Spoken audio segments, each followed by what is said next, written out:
एक तो अभिकारक क्या होता है और उत्पाद क्या होता है। रासायनिक अभिक्रिया जिन जिन पदार्थों के बीच में हो रही है, ठीक है, या अभिक्रिया में भाग लेने वाले पदार्थों को आप क्या बोलोगे, अभिकारक बोलोगे। अंग्रेजी में आप उनको रिएक्टेंट बोलोगे। और रासायनिक अभिक्रिया के बाद जिन नए पदार्थों का, जिन नए अणुओं का निर्माण होता है उनको हम उत्पाद बोलते हैं या प्रोडक्ट बोलते हैं। तो आपको रासायनिक समीकरण लिखने के लिए आपको रासायनिक अभिक्रिया में भाग लेने वाले अभिकारकों का फार्मूला, सूत्र आपको पता होना चाहिए। उसके बाद रासायनिक अभिक्रिया के बाद बनने वाले उत्पादों का फार्मूला पता होना चाहिए। अब आप क्या करेंगे, रासायनिक समीकरण को लिखने की सही विधि क्या है उसको आप लोग देखेंगे कि हम रासायनिक समीकरण को किस तरह से लिखते हैं। ठीक है, देखिए रासायनिक अभिक्रिया में दो स्टेज है। एक तो आपकी स्टेज है अभिकारक होता है और दूसरा होता है उत्पाद। तो आप क्या करेंगे, अभिकारक और उत्पाद के बीच में एक तीर का चिन्ह दे देंगे। इस तीर के चिन्ह के पोंछ की तरफ, ठीक है, इस तीर के चिन्ह के पोंछ की तरफ आप रासायनिक अभिक्रिया में भाग लेने वाले अभिकारकों को क्या करेंगे, सूत्र लिखेंगे। और क्या करेंगे, इसके हेड की तरफ, इसके तीर की तरफ उत्पाद का आप इक्वेशन लिखेंगे। जैसे कल्पना कीजिए कि आप जो है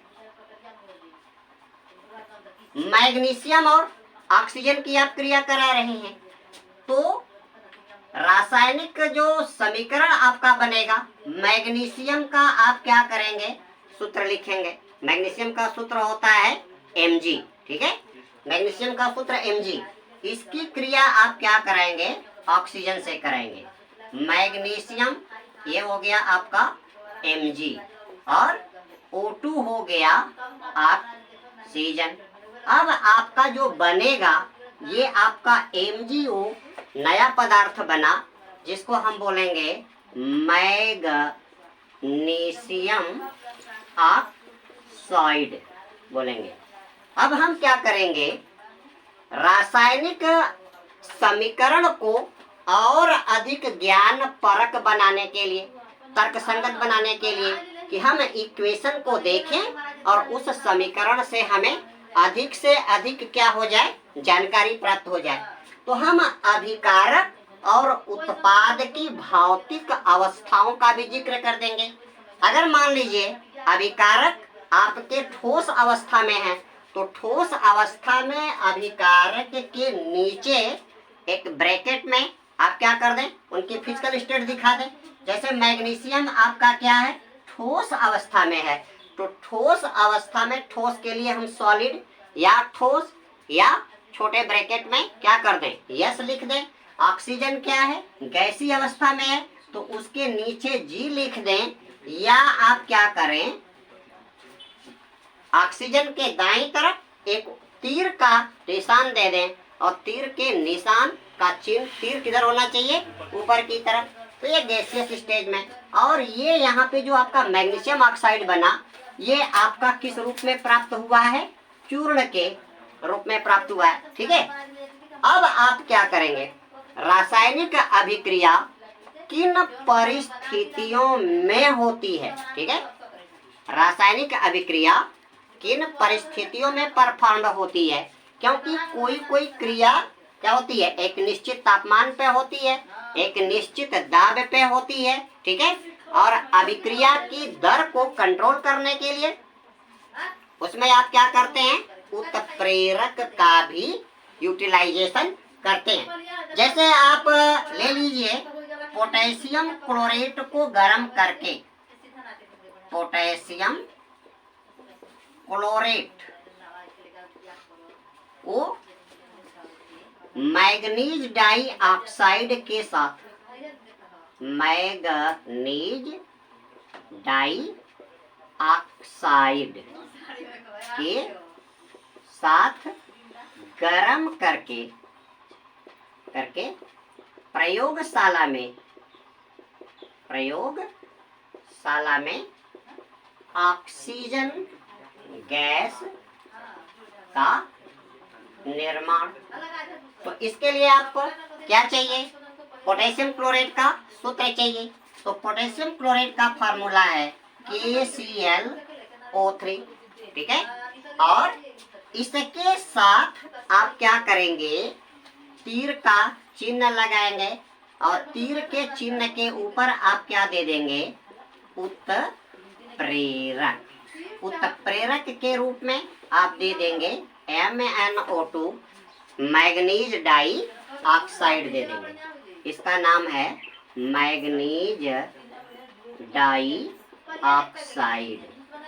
यह मैग्नीज डाई ऑक्साइड ऑक्सीजन के निर्माण की गति को क्या कर देता है? बढ़ा देता है। आप सभी उत्प्रेरक की परिभाषा तो जानते ही होंगे। उत्प्रेरक ऐसे रासायनिक पदार्थ होते हैं, ऐसे रासायनिक पदार्थ होते हैं जो अभिक्रिया की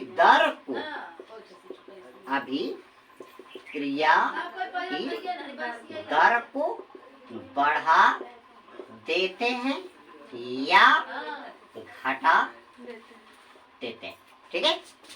अर्थात उत्प्रेरक अभिकारकों की सक्रियण ऊर्जा के मान को घटाकर अभिक्रिया की दर को क्या कर देते हैं? परिवर्तित कर देते हैं, ठीक है बेटा। तो ये आपका potassium chloride potassium chloride manganese dioxide उत्प्रेरक से क्रिया करके क्या करता है? एक तो ये बनाता है आपका पोटेशियम क्लोराइड प्लस ऑक्सीजन बनाता है और क्या देगा? Manganese dioxide. तो यहाँ से इसको बैलेंस आप कर दीजिए। 2KClO3 यहाँ पे हो जाएगा 2KCl plus 3O2 plus MnO2। उत्प्रेरक की एक विशेषता और होती है, उत्प्रेरक रासायनिक क्रियाओं में भाग नहीं लेता है, ठीक है। उत्प्रेरक रासायनिक क्रियाओं में भाग नहीं लेता है। उत्प्रेरक की मात्रा अभिक्रिया के अंत में जस की तस बनी रहती है, ठीक है। उत्प्रेरक की मात्रा अभिक्रिया के अंत में जस की तस बनी रहती है, ठीक है। अब आप क्या करेंगे? पढ़ेंगे संतुलित रासायनिक समीकरण, ठीक है। द्रव्यमान की अविनाशता के नियम के अनुसार द्रव्यमान की अविनाशिता के नियम के अनुसार पदार्थ को न तो उत्पन्न किया जा सकता है और न ही नष्ट किया जा सकता है। पदार्थ को न तो उत्पन्न किया जा सकता है और न ही नष्ट किया जा सकता है, ठीक है। अतः रासायनिक अभिक्रियाओं में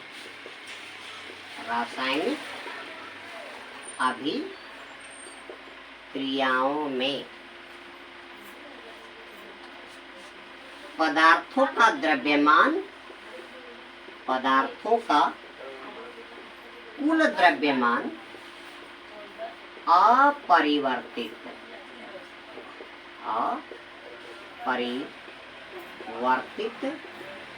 बना रहता है। अर्थात अभिकारकों का कुल द्रव्यमान बराबर उत्पादों का कुल द्रव्यमान। तो ये आपका आ गया अभिकारकों का कुल द्रव्यमान बराबर उत्पादों का क्या कुल द्रव्यमान। अर्थात इस नियम के अनुसार अभिकारकों में अलग अलग तत्व के परमाणुओं की कुल संख्या, अभिकारक की तरफ अलग अलग तत्व के परमाणुओं की कुल संख्या, उत्पाद की तरफ अलग अलग तत्व के परमाणुओं की कुल संख्या के क्या होती है, बराबर होती है। तो हम यहाँ पे चेक करेंगे, ये आपका पोटेशियम क्लोराइड और उत्प्रेरक मैग्नीज डाई ऑक्साइड के साथ रिएक्शन किया और इसने बनाया potassium chloride plus oxygen plus manganese dioxide. चूंकि मैग्नीज डाइऑक्साइड क्या है, उत्प्रेरक है और उत्प्रेरक के द्रव्यमान में कोई परिवर्तन नहीं होता, इसलिए वो जस का तस पड़ा रहेगा। अब हम चेक करें, यहाँ पे पोटेशियम 1 है, 2 को आप पहले क्या कर दो, इसको बैलेंस करो, KClO3 प्लस O2 और इक्वल हो गया